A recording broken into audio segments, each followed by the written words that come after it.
বন্ধুরা, এটা হচ্ছে ম্যানুয়াল সুগার কেন মেশিন বা আখের রসের মেশিন, যেটা হাত দিয়ে ঘোরানো হয় বা ইঞ্জিনেও আপনারা চালাতে পারেন। এই মেশিনটি ইম্পোর্টেড হয়, একদম স্টেনলেস স্টিলের বডি আছে, দেখতেই পাচ্ছেন। যারা হাত দিয়ে কাজ করতে চায় তো সেক্ষেত্রে এটা হুইলটা ঘোরানোর মাধ্যমে আখের রস তৈরি করতে পারে।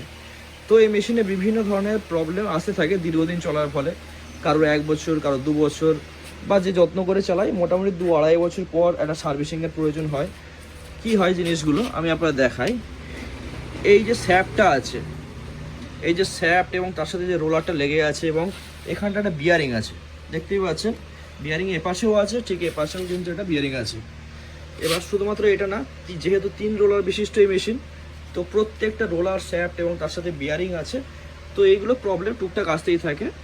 তো যেটা আমি আপনাদের বললাম, যত্ন করে রাখলে কিন্তু দীর্ঘদিন থাকে, কিন্তু যত্ন যদি না থাকে তো সেক্ষেত্রে কিন্তু আপনার দেখা যায় 3 মাস বা 6 মাস পর হয়তো একটা সার্ভিসিংয়ের প্রয়োজন হয় বা কিংবা ধরুন কোনো একটা পার্টস আপনার নষ্ট হয়ে যেতে পারে। তো এই ধরনের বিয়ারিং চেঞ্জ করতে কিন্তু একটা বড় সমস্যার সম্মুখীন হতে হয়। বিয়ারিং যদি খারাপ হয়ে যায় কিংবা ধরুন স্যাপ্ট, অনেক সময় যেটা হয় যে স্যাপ্ট হয়তো লম্বা স্যাপ্ট যেটা আছে এটা অনেক সময় বেন্ড হয়ে যায়। হ্যাঁ, আপনি অতিরিক্ত প্রেশার দিচ্ছেন, অতিরিক্ত প্রেশারের ফলে মেশিন নিতে পারছে না। মেশিনে যতটা ক্ষমতা, তার ক্ষমতার বেশি যদি দেন তার সেক্ষেত্রে এই যে স্যাপটা আছে এই স্যাপটার উপরে প্রেশার পড়তে পারে, ফলে এই স্যাপটা কিন্তু হালকা বেন্ড হয়ে যেতে পারে বা টেরাবাঁকা হয়ে যেতে পারে। তো এই ধরনের স্যাপ্টের কাজ আপনাকে করাতে হয়, লেদে নিয়ে গিয়ে কাজ করাতে হয়, কিংবা যদি আমাদের কাছে আসেন তো আমাদের এই কাজটা লেদের মাধ্যমেই করাতে হয়। তো আমরা সুন্দরভাবে মাপজোক করে কাজটা করে দিই। কিন্তু জানবেন, যদি আপনি যে কোনো জায়গা থেকে মেশিন পারচেস করেন তাহলে কি হয়, এই সমস্ত যে প্রবলেমগুলো আসে এগুলো কিন্তু সেই কোম্পানি কখনোই দেখবে না। শুধুমাত্র এটাই না, আরও টুকটাক অনেক প্রবলেম ধরো আসতে পারে। যেমন ধরুন এই যে সাইডে লোহার এই যে প্লেটগুলো লাগানো আছে, এগুলো অনেক সময় কাস্ট আয়রন হয়, কাস্ট আয়রনের বডি অনেক সময় ভেঙে যায় বা ক্র্যাক চলে আসে। এই সমস্ত প্রবলেমগুলো কিন্তু হামেশাই আসতে থাকে। তো এই সমস্ত প্রবলেম অবশ্যই ভালো করে রেকটিফাই করতে হবে। যেহেতু একটা মেশিন পারফেক্টভাবে যদি আপনি প্রতিস্থাপন বা ঠিকঠাক না করতে পারেন তাহলে কিন্তু বিভিন্ন সমস্যা আসতে পারে। বিয়ারিং যদি আপনি সঠিক সাইজে না লাগান, কিংবা স্যাপ যদি আপনার 1 mm-এরও ফারাক হয়ে যায় বা হালকা ঢলঢলে হয়ে যায় আপনার বিয়ারিংয়ের সাথে যেভাবে লেগে আছে, তো এই সমস্ত ব্যাপারগুলো যদি আপনি ঠিকঠাকভাবে কাজ না করাতে পারেন তাহলে কিন্তু মেশিন বেশি দিন কিন্তু চলবে না বা লং লাস্টিং হবে না। স্যাপটা আপনাকে দেখাই। তো একটি কাস্টমার খোলার পরে কি করেছিল, খোলার সময় এখানে অতিরিক্ত আঘাত করেছিল, দেখতে পাচ্ছেন পুরো আঘাতের দাগ আছে, মানে জবরদস্তি করেছে। তো মেশিন খোলারও পদ্ধতি আছে, মেশিনের মতোই খুলতে হয়, যে মেশিন যেমন সেইভাবেই কিন্তু কাজ করতে হয়। তো দেখুন কি অবস্থা করেছে। এই জিনিসটা ঠিক করতে গেলে একটা বড় সড়ো কাজ আছে, যেমন ধরো কাটিং করতে হবে, ফিলিং করতে হবে, হ্যাঁ অনেক ঝামেলা থাকে। তো যখনই কাজ করবেন নিজেরা কাজ করুন বা লেদে নিয়ে গিয়ে কাজ করান। লেদে অনেক সময় ভুল করে, কারণ তাদের কাছে প্রপার টুলস না থাকার জন্য তারা কিন্তু সঠিকভাবে কাজটা করতে পারে না। তো সবসময় বলবো যে আপনারা যদি এই ধরনের কাজ করাতে চান তো অবশ্যই সঠিক জায়গায়, প্রপার জায়গায় যাবেন। যাদের কাছে সমস্ত রকম টুলস আছে, খোলা লাগানোর সমস্ত রকম টুলস আছে, তারাই কাজটি করতে পারবে। নাহলে অযথা আপনি মেশিনের সাথে টানা হিঁচড়া করলে এই যে স্যাপটা আছে এটা অতিরিক্ত মারার ফলে এই স্যাপটা কিন্তু হালকা বেন্ড হয়ে গেছে। তো মেশিনে যদি এখন ফিটিং করি তাহলে মেশিন কোনোভাবে কাজ করবে না। হয়তো দেখা যাবে 10-15 দিনের জন্য ঠিক আছে, তারপরে কিন্তু আলটিমেট সেই আপনার প্রবলেম হতেই থাকবে। তো এই সমস্ত প্রবলেম, এই সমস্ত ব্যাপারগুলো অবশ্যই আমি আপনাদের বলবো যে কোনো ভালো জায়গা থেকে করাবেন।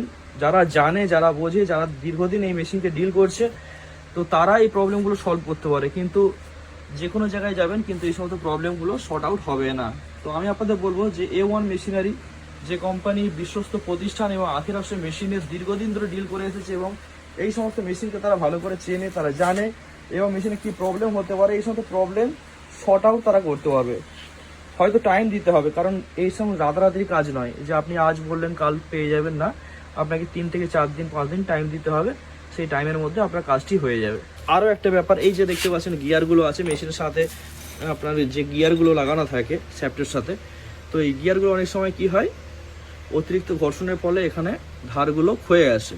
তো গিয়ারও অনেক সময় বানাতে হতে পারে, বিভিন্ন ধরনের প্রবলেম আসতে পারে। সে আপনার শ্যাফটে আসতে পারে, গিয়ারে আসতে পারে, কিংবা ধরুন রোলারে আসতে পারে, কিংবা এই যে বডি আছে বডিতে আসতে পারে, বিয়ারিংয়ে আসতে পারে। প্রত্যেকটা জিনিস আপনাকে পারফেক্টভাবে লাগাতে হবে। পারফেক্ট যদি লাগে তবেই সেই মেশিনটা আপনার ভালোভাবে কাজ করবে। পারফেক্ট যদি না লাগে তাহলে আপনার ওই টলমলো মেশিন হবে, 2 দিন 4 দিন 10 দিনের জন্য ঠিক আছে, তারপরে কি আলটিমেট আবার সেই প্রবলেম ক্রিয়েট করবে। তো সবসময় বলবো যে মেশিন নিন, যেখান থেকে নেবেন সেখান থেকে প্রপার তাদের কাছে কাজ হয় কি না সেই সমস্ত ব্যাপারগুলো ভালো করে জানবেন। তবেই সেখান থেকে মেশিন নেবেন। তারা এই ধরনের মেশিনের সার্ভিসিং করছে কিনা, আলটিমেট কাস্টমার সার্ভিসিং দিচ্ছে কিনা, এই ব্যাপারগুলো জানবেন, তবেই মেশিনে ইনভেস্টমেন্ট করবেন। কারণ ধরুন যে কোনো মেশিন, শুধুমাত্র এই মেশিন না, আদার্স যে কোনো মেশিনই হতে পারে, মেশিনে প্রবলেম আসবেই। যেমন মানুষ শরীর থাকলে তো শরীরে প্রবলেম আসে, সেরকম মেশিন থাকলে মেশিনে প্রবলেম আসবেই। কারোর 6 মাসে আসতে পারে, কারোর 1 বছর আসতে পারে, কারোর 2 বছর আসবে, কিন্তু আলটিমেট আসবেই। তো তখন যদি আপনি সঠিকভাবে না কাজ করেন, তাহলে আপনার যে ইনভেস্টমেন্ট করার টাকাটা, সেই টাকাটা কিন্তু আপনার জলে যাবে।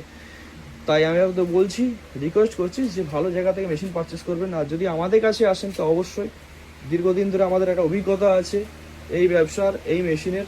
তাই আমরা 100% চেষ্টা করি যে মানুষকে সঠিক সার্ভিস বা সঠিক গাইডেন্স দিতে।